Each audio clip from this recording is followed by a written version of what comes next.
इस फिल्म की शुरुआत होते ही हमें कुछ लोगर्स को दिखाया जाता है जो कि जंगल के साउथ हिस्से का सफाया कर रहे होते हैं। इन लोगों को जेस नाम का एक बंदा लीड कर रहा था, लेकिन शाम होने पर इनका एक साथी गायब हो जाता है। इसलिए वो लोग सुपरवाइजर जेस को कांटेक्ट करने की कोशिश करते हैं, लेकिन जब उसे कोई जवाब नहीं आता तो वो अकेला ही जंगल में जाने की एक गलती कर बैठता है और यहाँ पर एक अजीब सा क्रीचर उस पर हमला करके उसकी जान ले लेता है। इसके बाद ये कहानी जंगल के साउथ हिस्से से 90 माइल्स दूर वेडन वुड्स नाम के एक इलाके में शिफ्ट होती है, जहाँ पर हम शेरिफ पॉल को देखते हैं और ये शेरिफ एक पार्क में यहाँ उदास बैठा था। इसके बाद यहाँ से सीन शिफ्ट होकर रोन नाम के एक आदमी के बान की तरफ जाती है, जहाँ पर कि रोन के 13 घोड़ों में से एक घोड़ा गायब था। पॉल और उसका डेप्यूटी डोनी इस केस को इन्वेस्टिगेट करने के लिए यहाँ आए थे, लेकिन इन्हें लगा कि शायद फार्म का गेट खुला होने की वजह से वो घोड़ा कहीं निकल गया होगा, इसलिए वो इस केस को इग्नोर करके यहाँ से जाने लगे। लेकिन जाने से पहले डॉन की नजर रोन की बेटी क्लेरा पर पड़ी, तो पॉल उसे समझाता है कि बेटा उस लड़की को मत देख, उसके बाप ने उसके लास्ट बॉयफ्रेंड को गोली मार दी थी। इसके बाद हमने पॉल के बेटे एडम को देखा, जिसे वो अपनी वाइफ सुजन के घर से लेने आया था। दरअसल पॉल और सुजन किसी वजह से अलग अलग रह रहे हैं और सुजन इस वक्त अपनी माँ के घर पर रह रही थी। वो पॉल से कहती है कि हमें एडम के टीचर से मिलना होगा, हमें उनका नोटिस आया है। खैर अब इसके बाद पॉल एडम को अपने साथ लेकर अपने घर चला गया, जहाँ पर हमने रात को पॉल को एडम के लिए डिनर बनाते हुए देखा। वो बड़ी अजीब तरह से इसे बना रहा था क्योंकि वो ऐसा करने में माहिर नहीं था। यहाँ पर एडम ने अपने फादर से अपनी माँ के घर वापस आने के बारे में पूछा, जिस पर पॉल ने उससे कहा कि बेटा इसके लिए हमें थोड़ा वक्त चाहिए। जिसके बाद एडम ने पॉल से टिम के बारे में पूछा। उसने कहा कि क्या मॉम टिम की वजह से चली गई, जिसका जवाब पॉल ना में देता है। अब इन दोनों बाप बेटों की बातें चल ही रही थी कि तभी पॉल को अपने घर से बाहर कोई अनजान साया महसूस होता है, लेकिन जब पॉल वहां चेक करने गया तो वहां पर कोई भी नहीं था। जिसके बाद उसने घर वापस लौटकर एडम को भी सुला दिया और रूम से बाहर जाते हुए वो एक खाली बेड को देखकर थोड़ा उदास हो गया। खैर अगली सुबह डोनी पॉल को उसके घर के बाहर किसी जानवर का एक फुटप्रिंट दिखाता है, जो कि इनकी एरिया के सड़कों से होकर एक जंगल तक जाकर गायब हो रही थी। खैर अब इन सारे पंजों के निशान को देखने के बाद घर पॉल आकर फॉरेस्ट डिपार्टमेंट को कॉल करता है। वो जानवर की डिटेल उन्हें बताता है, जिस पर वो कहते हैं कि हमने कभी किसी ऐसे जानवर के बारे में नहीं सुना है। इस जानवर की वजह से पूरे टाउन के लोग खौफ में आ जाते हैं और उस जानवर के बारे में कोई पक्का सबूत न मिलने की वजह से पॉल इस सब चीज को किसी प्रैंक का नाम देकर अपने ऑफिस से निकल गया। बाहर जाने पर उसे चर्च के फादर मिले, जो उसके पास अपने एक लापता हुए डॉग की रिपोर्ट लिखाने आए थे। वो यहाँ पर पॉल को जानवरों के कुछ अजीब बर्ताव के बारे में भी बताते हैं। दूसरी तरफ डोनी ने पॉल के ड्रॉअर से एक बच्चे की फोटो निकाली और वो उससे देखने लगा। ये बच्चा कौन है इसके बारे में हम आगे जानेंगे। खैर अब पॉल क्लेरा की शॉप से कुछ सामान खरीद रहा था और क्लेरा ने यहाँ पर इस सब घटना के बारे में पॉल से पूछा। यहाँ पर जिम नाम का भी एक आदमी होता है, जो कि इसी टाउन का एक सिटीजन है। जिम कहता है कि मेरे ग्रैंडपा अक्सर बताते हैं कि वहाँ के जंगलों में कोई खतरनाक चीज रहती है, लेकिन पॉल उसकी बातों पर यकीन नहीं करता क्योंकि उसे लग रहा था कि ये किसी ने कोई प्रैंक किया है।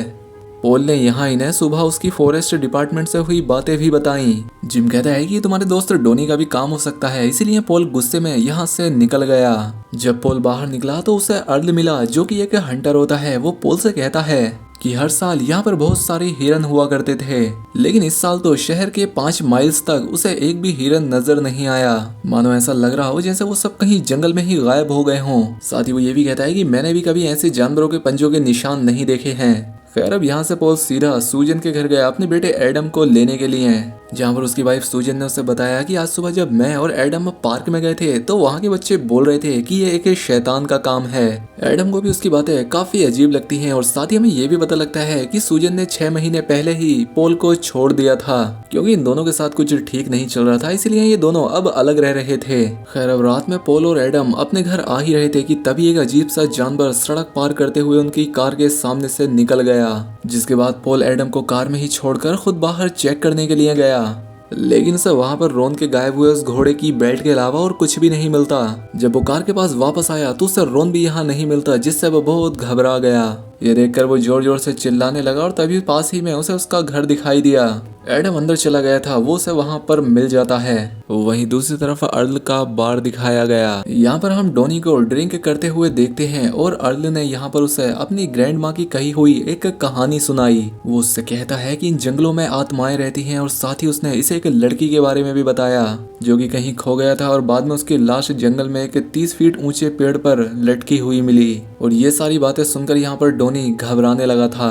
अगली सुबह हमने पॉल और सूजन को एडम के प्रिंसिपल से मिलते हुए देखा, जहाँ पर वो एडम के एक बुरे शब्द को यूज करने पर उसके पेरेंट्स से कंप्लेंट कर रही थी। साथ ही उसने ये भी बताया कि एडम टिम को अपनी किताबों पर ऐसे मेंशन करता है जैसे वो जिंदा हो।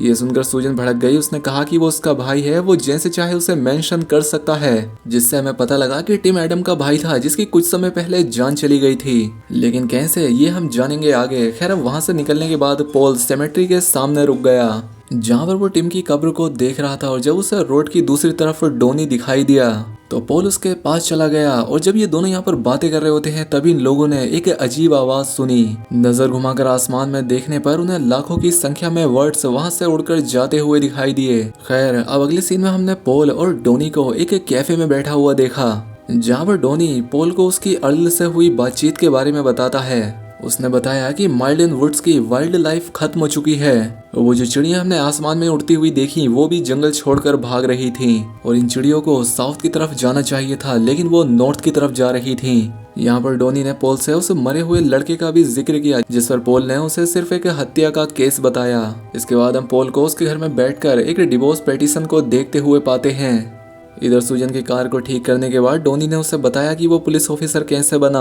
तो सूजन भी उसे अपने बारे में बताने लगी। कहती है कि टिम की मौत के बाद जिस दिन उसकी मौत हुई थी उसी दिन सूजन एडम को लेकर अपने दोस्त के घर गई थी और टिम पॉल के साथ था, जो कि अनजाने में पूल में गिर गया और उसका सर पूल की एज से टकराने की वजह से उसकी जान चली गई थी।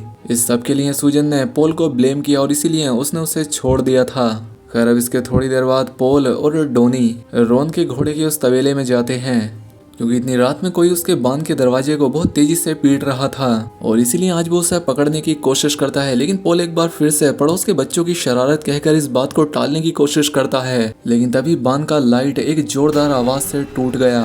पॉल डोनी को रोन के पास रुकने का कहकर खुद उस बांध के अंदर जाने लगा और बांध के अंदर उसे वही अजीब क्रीचर दिखाई दिया जिसने उसे अपने घर के सामने महसूस किया था।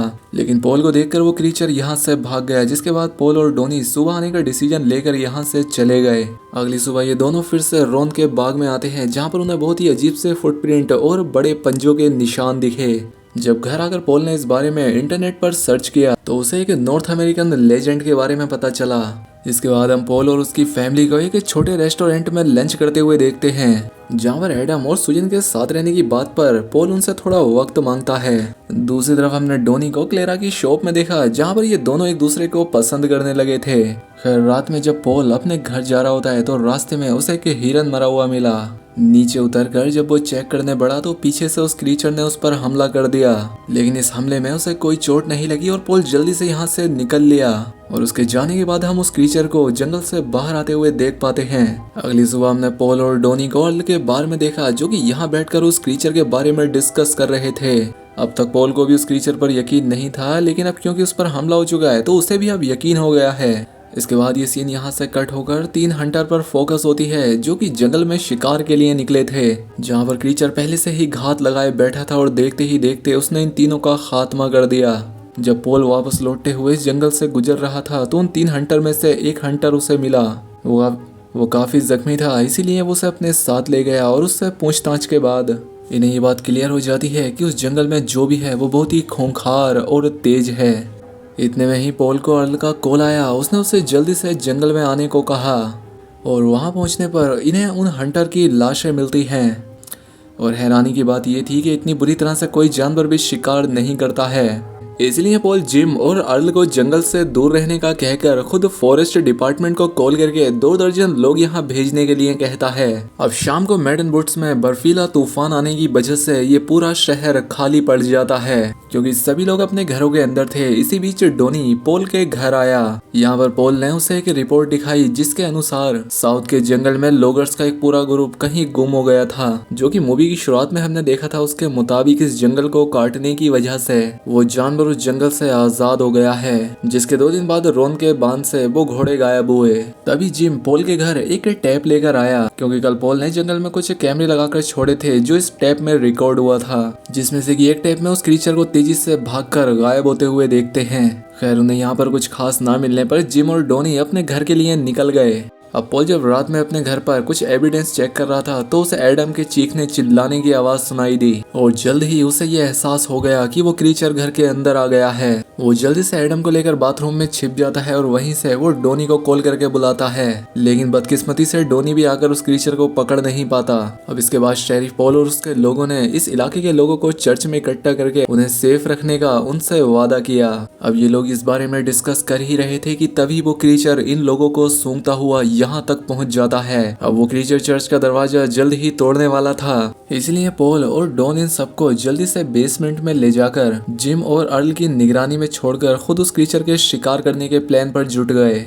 लेकिन इस लड़ाई में उस क्रीचर ने डोनी पर पीछे से हमला करके उसे जख्मी कर दिया, लेकिन किसी तरह से डोनी ने भी क्रीचर के शोल्डर पे शूट करके उसे कमजोर कर दिया। इसके बाद बाहर आकर उस क्रीचर ने पॉल पर हमला किया, लेकिन पॉल अपने चाकू से उस पर हमला करते हुए आखिरकार उस क्रीचर की जान ले लेता है। इसके बाद वो सभी लोगों को बेसमेंट में से सेफली बाहर निकालते हैं। डोनी भी ठीक होता है। सभी लोग काफी खुश थे कि अब सब ठीक हो गया है। लेकिन इसके बाद डोनी उस क्रीचर को देखकर पॉल को बताता है कि मैंने गोली से इस क्रीचर के शोल्डर को जख्मी किया था, लेकिन हम देखते हैं कि उसका शोल्डर तो एकदम ठीक है, यानी कि इन पर एक बहुत बड़ा खतरा आने वाला है। और तभी हमने बाहर देखा, जहाँ पर हम चर्च के बाहर उसी की तरह और भी भयानक क्रीचर को देख पाते हैं, यानी इस टाउन में अब कोई भी नहीं बच पाएगा। इन सब का खात्मा होने वाला है। और इसी सीन के साथ ये फिल्म, ये कहानी यहाँ खत्म हो जाती है। दोस्तों उम्मीद करता हूँ आपको ये वीडियो पसंद आई होगी। वीडियो अच्छी लगी हो तो वीडियो को लाइक और चैनल को सब्सक्राइब कर लें। मिलते हैं अगली शानदार वीडियो में।